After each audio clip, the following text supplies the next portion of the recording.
Assalamualaikum warahmatullahi wabarakatuh. Bertemu lagi bersama Bu Nadela. Kita akan belajar tentang kimia. Di bab 2 ini kita akan belajar tentang struktur atom dan konfigurasi elektron. Kalau masih ingat, di minggu lalu kita sudah bahas bahwa atom itu disusun atas partikel proton, neutron, dan elektron. Terdiri atas 3 itu ya atom ya. Hari ini kita akan membahas tentang bagaimana perkembangan model atom, sejarahnya atom sampai mendapatkan proton, neutron, dan elektron seperti apa. Lalu nanti di akhir kita akan belajar tentang konfigurasi elektron. Oke, sudah siap semuanya ya? Yuk kita belajar. Pertama kita akan belajar tentang atom, kedua perkembangan model atom, ketiga lambang atom, keempat isotop, isobar, dan isoton, dan yang kelima adalah konfigurasi elektron. Mungkin hari ini kita akan belajar sampai D saja, konfigurasi elektronnya itu minggu depan. Oke, kita bahas tentang atom. Atom itu jadi gini bentuknya ya, dia tersusun atas proton, neutron, dan elektron. Di tengah-tengah itu kan ada inti atom ya, nukleus, sama seperti sel. Sel itu memiliki nukleus atau inti sel. Atom juga seperti itu, dia memiliki nukleus atau inti atom. Di dalam inti atomnya tersusun atas proton dan neutron yang berwarna merah dan hijau. Ini hanya gambarannya saja ya, proton digambarkan dengan warna merah, neutron digambarkan dengan warna hijau. Dia ada di dalam inti atom. Sedangkan di sekelilingnya itu terdapat elektron. Ya, di mana di dalam kotak tabel ini elektron itu bermuatan negatif 1 dan proton positif 1, neutron adalah 0. Artinya apa? Neutron ini bermuatan netral. Oke, inti atom tersusun atas proton dan neutron, dan di sekeliling inti atom itu terdapat elektron. Gitu ya. Atom itu tuh terdiri dari 3 partikel itu, 3 partikel penyusunnya. Kemudian kita akan belajar tentang perkembangan model atom. Yang pertama adalah teori atom Dalton. Nah, menurut teori atom Dalton itu gambarnya seperti ini. Seperti bola ya. Katanya gini, atom itu adalah partikel terkecil mirip bola pejal. Seperti gambarnya ya, hanya bola pejal. Bersifat identik dan tidak dapat dibagi lagi. Kemudian yang kedua, atom dari satu unsur yang sama, massa dan sifatnya juga sama. Contohnya seperti ini, oksigen pada H2O dengan oksigen pada karbon dioksida, itu massa dan sifat oksigennya sama.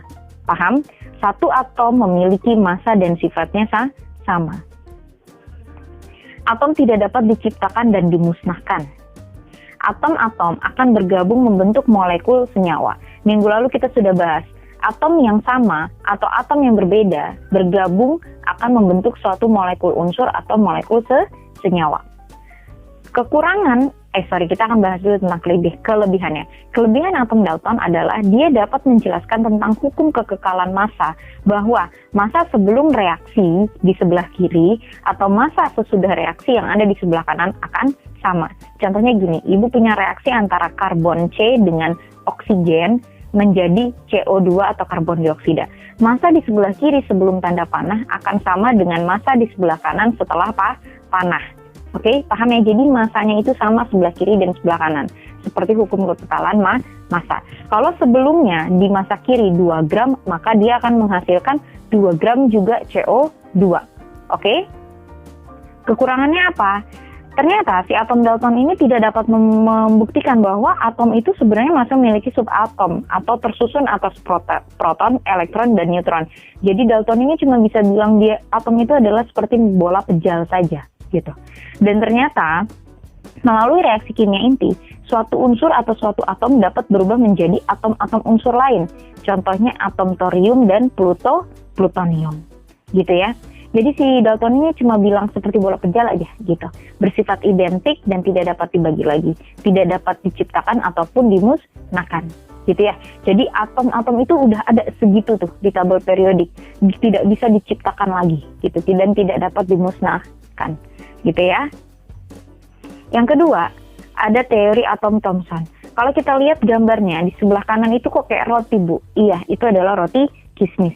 Dia berkata, menurut Thomson adalah melalui percobaan tabung sinar katoda, Thomson mengemukakan bahwa atom seperti bola pejal. Seperti bola pejal ya, sama seperti Dalton. Di dalamnya terdapat elektron-elektron yang bermuatan negatif seperti roti kismis. Jadi kalau kita lihat gambarnya, itu kan ada hitam-hitam ya, itu adalah kismis. Kismisnya itu digambarkan sebagai elektron pada teori atom Thomson. Makanya teori atom Thomson dikenal dengan teori roti kismis, bahwa rotinya itu adalah atomnya, bola pejal, dan kismisnya adalah elektron yang bermuatan negatif tersebar secara tidak merata. Kekurangannya apa? Si Thomson tidak dapat menjelaskan hamburan sinar alfa pada sinar katoda tersebut ketika ditembakkan pada lempengan logam berbahan emas dan letak inti atom. Jadi si Thomson ini nggak bisa menjelaskan di mana letak inti atom saat si sinar alfa pada tabung sinar katodanya ini ditembakkan. Dia nggak bisa menjelaskan di mana inti atom tersebut, tapi dia bisa mengetahui bahwa di dalamnya terdapat elektron. Dan yang kedua, dia tidak dapat mengukur massa elektron. Percobaannya pun dilanjutkan oleh Robert A. Millikan menemukan massa elektron. Jadi si Thomson ini cuma bisa menemukan, di dalamnya terdapat elektron seperti roti kismis bermuatan negatif, tetapi nggak bisa menjelaskan di mana inti atomnya dan berapa besar massa elektronnya. Oke? Gitu. Jadi kalau ingat teori roti kismis, ingatlah si Thomson. Kemudian yang ketiga ada teori Rutherford. Dia menyempurnakan lagi dari Dalton dan Thomson. Ada gambarnya seperti ini ya. Nah, menurut Rutherford, melalui percobaan penembakan sinar alfa pada lempengan logam emas, jadi kalau kita lihat gambarnya, ini yang bulat-bulat tengahnya ungu, itu adalah atom logam emas atau lempengan logam emas. Nah, di sini Rutherford menembakkan sinar alfa pada lempengan tersebut. Itu di sebelah kiri ada tulisan sinar alfa ya. Di situ ada sinar alfa digambarkan dengan sebuah panah ditembakkan ke dalam lempengan logam emas. Kesimpulan yang pertama, sebagian besar ruang dalam atom adalah ruang hampa. Hal ini dikarenakan sebagian besar sinar alfa diteruskan. Di situ kan terlihat bahwa tanda panah sebagai sinar alfa itu diteruskan ya, lurus aja jalannya gitu. Nah, itu membuktikan bahwa sebagian besar di dalam atom itu melalui percobaan pada lempengan logam emas itu adalah ruang hampa. Kemudian, atom terdiri atas inti atom yang bermuatan positif dan neutron. Hal ini dikarenakan adanya sinar alfa yang dibelokkan dan dipantulkan.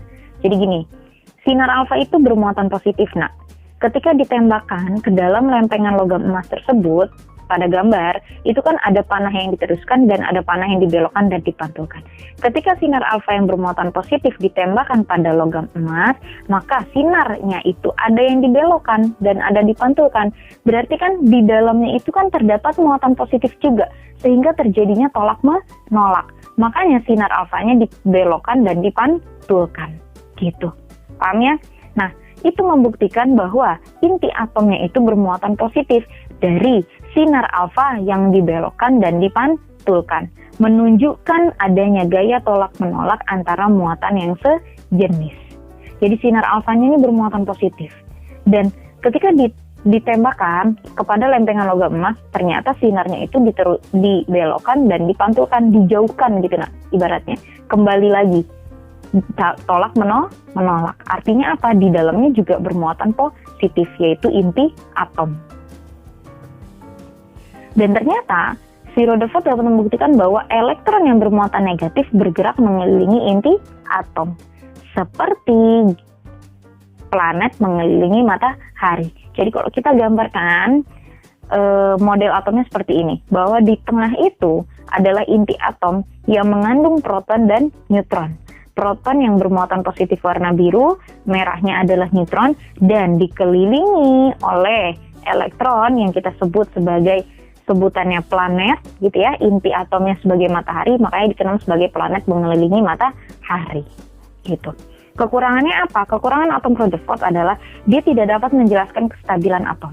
Jadi gini nak, kalau menurut teori gelombang elektromagnetik, ketika elektron bergerak mengelilingi inti atom seperti planet mengelilingi matahari, maka energi elektron tersebut nantinya akan habis. Ketika energi elektron akan habis, dia akan jatuh pada inti atom. Tetapi si Rutherford dia tidak dapat menjelaskan itu, gitu. Dia tidak dapat menjelaskan teori gelombang elektromagnetik ini pada elektron, oke? Gitu ya. Intinya tadi kalau di Dalton seperti bola pejal, Thomson dia dapat menentukan bahwa adanya elektron yang tersebar secara tidak merata seperti roti kismis, Rutherford dapat menjelaskan bahwa inti atom itu bermuatan positif dan neutron dan dikelilingi oleh elektron seperti planet mengelilingi matahari. Gitu ya. Kemudian, teori yang keempat ada teori atom Bohr. Nah, dia menyempurnakan lagi teori dari Rutherford bahwa elektron yang bergerak mengelilingi inti atom itu memang dia bergerak mengelilingi inti atom, tetapi berada pada lintasan yang disebut dengan kulit atom, gitu ya. Jadi elektron ini bergerak pada lintasan tertentu, gitu. Nah, setiap lintasannya memiliki energi tertentu atau masing-masing. Nah, di sini kan terlihat ya bahwa inti atom itu yang orange, yang lintasannya itu disebut kulit atom. Ada kulit pertama, kulit kedua, kulit ketiga, bahkan nanti ada kulit keempat, kulit kelima, dan selanjutnya. Kulit pertama itu kita katakan sebagai K, dia menampung 2 elektron. Kulit kedua L, dia menampung 8 elektron. Kulit ketiga M, dia menampung 18 elektron. Ya, jadi lintasannya tersebut memiliki energi masing-masing. Yang kedua, ternyata elektron dapat berpindah dari satu orbit ke orbit yang lain atau dari satu lintasan ke lintasan yang lain dengan menyerap atau memancarkan energi. Jadi kalau tadi Rutherford dia membuktikan bahwa ternyata elektron itu mengelilingi inti atom. Nah, disempurnakan lagi oleh Bohr. Ternyata elektron itu memang bergerak mengelilingi inti atom tapi pada lintasan tertentu. Lintasan pertama hanya ada 2 elektron, lintasan kedua hanya ada 8 elektron, dan lintasan ketiga ada 18 elektron, dan seterusnya nanti. Kita akan belajar di konfigurasi elektron. Ya, intinya seperti itu. Elektron bergerak mengelilingi inti atom, itu adalah teorinya Rutherford. Tapi disempurnakan lagi oleh Bohr bahwa elektron bergerak dengan lintasan tertentu dan memiliki energinya masing-masing. Itu adalah si teori atom Bohr. Oke, kemudian kekurangan atom Bohr adalah dia hanya dapat menjelaskan spektrum atom hidrogen, tidak dapat menjelaskan spektrum berelektron banyak. Yang kedua, tidak dapat menjelaskan pengaruh medan magnet pada atom. Oke, yang kelima, ada teori atom mekanika kuantum atau di sini adalah teori atom modern oleh Edwin Schrödinger. Jadi teori atom Bohr ini disempurnakan lagi oleh Edwin Schrödinger. Katanya apa? Meskipun elektron memiliki tingkat energi tertentu, posisinya tidak dapat dipastikan. Iya, memang benar elektron bergerak mengelilingi inti atom dan memiliki energi setiap lapisannya. Tetapi kita tidak dapat menentukan posisi yang pasti pada elektron. Kita hanya bisa menentukan daerah dengan peluang terbesar ditemukan elektron. Di kalimat terakhir Ibu bilang bahwa elektron berada di dalam orbital tertentu. Benar ya? Elektron berada di dalam orbital tertentu dalam kulit atom. Emang di dalam setiap kulit atom atau setiap lapisan atom itu kan ada elektron ya, yang tadi kulit K ada 2 elektron, kulit L ada 8 elektron. Iya benar, tetapi kita hanya bisa menentukan daerah dengan peluang terbesar ditemukan elektron. Jadi kita nggak bisa menentukan pastinya elektron itu ada di mana. Yang pasti dia hanya mengelilingi inti atom, gitu. Tetapi peluang terbesarnya itu kita hanya bisa menentukan itu, peluang terbesar ditemukan elektron, tapi nggak bisa menentukan posisi tepatnya ada di mana. Itu adalah teori atom mekanika kuantum oleh Edwin Schrödinger. Di dalam perkembangan model atom, intinya kalian bisa membedakan bahwa Dalton itu, atom itu seperti bola pejal, Thomson seperti roti kismis. Elektron yang tersebar tersebut digambarkan dengan roti kismis. Yang ketiga, bahwa ternyata inti atom itu bermuatan proton dan neutron, atau dia bermuatan positif dan netral. Dan elektronnya bergerak mengelilingi inti atom, seperti planet mengelilingi matahari. Kemudian disempurnakan oleh Bohr, bahwa ternyata elektron itu bergerak memang mengelilingi inti atom, tetapi pada lapisan tertentu. Elektron bergerak pada lapisan-lapisannya dan mengandung energinya masing-masing. Gitu ya. Dan kemudian disempurnakan lagi oleh si mekanika kuantum oleh Edwin Schrödinger, ya, bahwa memang elektron itu berada pada kulit atom, tetapi kita hanya bisa menentukan peluang terbesar ditemukannya elektron. Kita nggak bisa menentukan posisinya tepatnya ada di mana. Gitu ya. Intinya, atom tersusun atas proton, neutron, dan elektron. Gitu ya. Oke? Nanti yang tidak mengerti bisa di screenshot, nanti kita akan bahas di grup chat WhatsApp. Ini adalah tabel periodik unsur kimia atau atom-atom gitu ya, atom-atom yang terkumpul di dalam tabel periodik. Ini nanti Ibu akan menjelaskan tentang isinya apa aja nih di dalam tabel periodik ini. Misal kayak Ag, Bu, Ag ini apa gitu, ayo temuin Ag. Ada ya Ag ya. Ag itu di sebelah CD sama PD. Apa sih Bu Ag? Nanti kita akan belajar. Nama Ag itu apa? Di sebelah kanan itu ada golongan berapa tuh Bu? 8A. Itu ada helium, neon, argon, kripton, xenon, dan radon. Nanti kalian akan tahu, nanti Ibu akan ajarkan dan kalian harus hafal dari ujung H ya, atom H sampai Rn. Itu wajib dihafalkan. Oke? Sip. Kita lanjut. Lambang atom. Nih, jadi gini.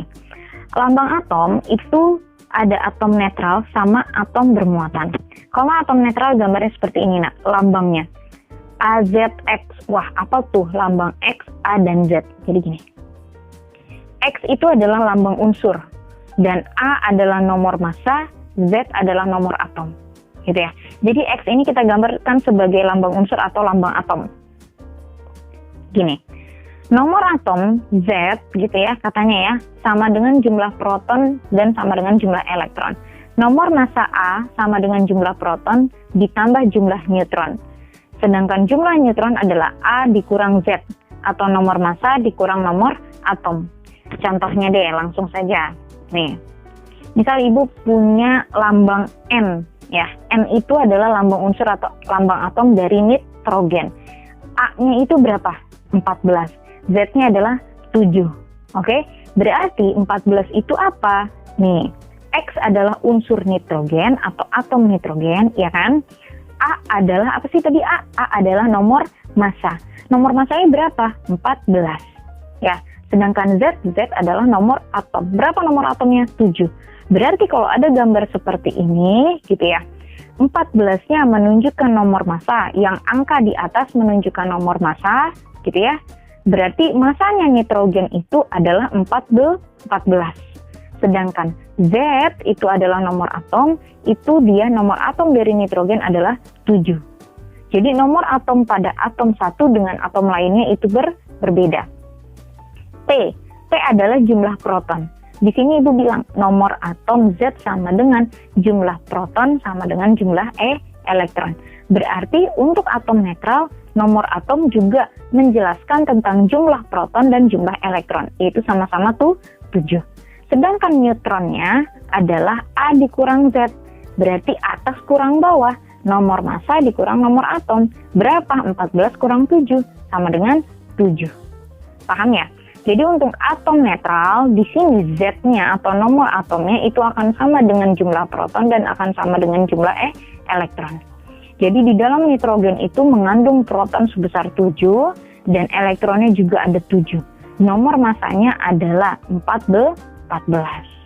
Gitu ya.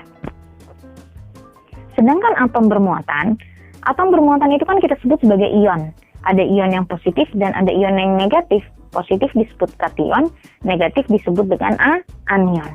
Nah, ketika kation, gini kan ya, A-nya masih sama. A-nya itu nomor massa, Z-nya nomor atom. Di sini yang membedakan hanya jumlah elektronnya saja. Untuk kation kan positif, ya kan ya. Berarti nomor, kan di sini Ibu lambangkan sebagai X, A, Z, Y+, gitu ya. Y-nya ini kan adalah berapa banyak muatannya.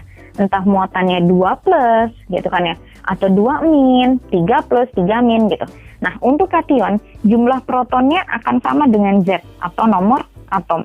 Sedangkan jumlah elektronnya Z dikurang Y, gitu ya. Kenapa Z dikurang Y? Karena kan kalau kation berarti kan elektronnya sedikit, ya kan? Berarti nomor atomnya harus dikurangi dengan Y.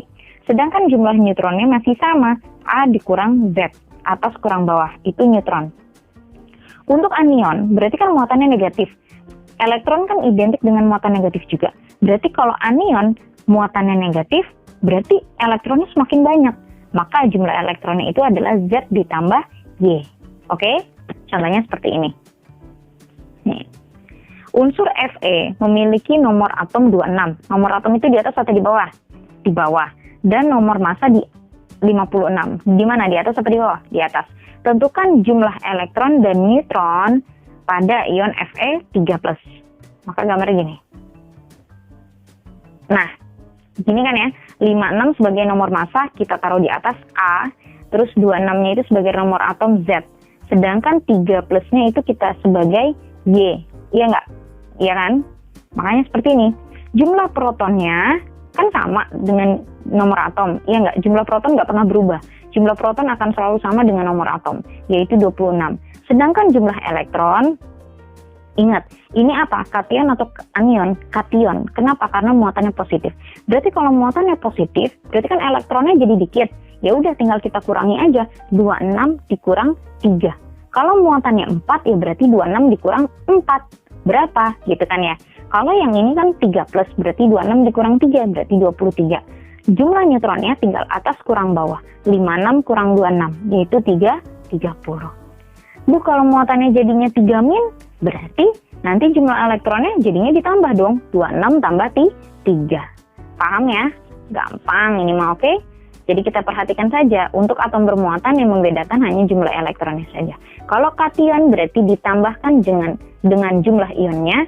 Kalau anion berarti ditambahkan dengan jumlah anionnya. Oke, paham ya? Sekarang yang terakhir, kita akan membedakan tentang isotop, isoton, dan isobar. Apa itu isotop? Isotop adalah atom yang mempunyai nomor atom yang sama. Nomor atom di bawah ya. Memiliki nomor atom yang sama tetapi memiliki nomor massa yang berbeda. Contohnya seperti ini. Sama-sama atom nitrogen, tetap sama-sama nomor atomnya 7, bawahnya 7, tapi atasnya berbeda. Yang satu atasnya 14, yang satu atasnya 15. Artinya ini adalah isotop. Berarti ada isotop nitrogen. Ya, dengan nomor massa 14 sama nomor massa 15. Isoton, atom yang memiliki nomor atom berbeda tetapi memiliki jumlah neutron yang sama. Isoton belakangnya N, berarti neutronnya sama. Contohnya seperti ini. Ada atom natrium dan atom magnesium. Ya, di sini nomor apanya yang berbeda?